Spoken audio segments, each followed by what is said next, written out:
ఇప్పుడు మూడో రౌండ్కి సిద్ధం అవుదాం. పిడికిలి లూజుగా, భుజాలకు ఎదురుగా. ఒక దీర్ఘమైన శ్వాస తీసి విడిచిపెట్టండి.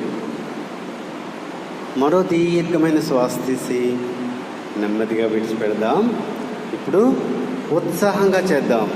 Ready. In 1, in 2, in 3, in 4, in 5, in 6, in 7, in 8, in 9, in 10,